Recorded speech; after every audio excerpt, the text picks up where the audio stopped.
Good morning mga kabayan. Eto, iginiit ng kampo ni Vice President Sara Duterte na hindi na umano papayag ang Vice Presidente na masira ang kanyang pangalan sa gitna ng patuloy na mga aligasyon at kontrobersiyang ibinabato laban sa kanya. Sa isang pahayag, sinabi ni Attorney Salvador Panelo Jr., abogado ni BP Sara, na handa na umano ang Vice Presidente na harapin at labanan ang mga paratang na kinakaharap niya. Asahan niyo po na si BP Sara mula ngayon ay hindi napapayag na dumihan ang pangalan niya. Ready na po siyang lumaban. Ang pahayag ni Panelo ay lumabas habang patuloy ang mga diskusyon at aligasyon laban sa Vice Presidente. Kabilang ang mga kontrobersiya kaugnay ng paggamit umano ng confidential funds at iba pang usaping naging bahagi ng mga pagdinig sa Kongreso at pampublikong debate.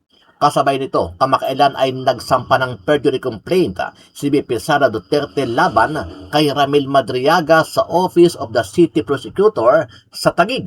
Ang hakbang ay kaugnay na mga sinumpaang pahayag o affidavit ni Madriaga na naglalaman umano na mga aligasyon laban sa Vice Presidente. Okay, attorney, eto sabi ho ni Senadora Representative Laila de Lima, mukhang natatakot na po yung inyong kampo.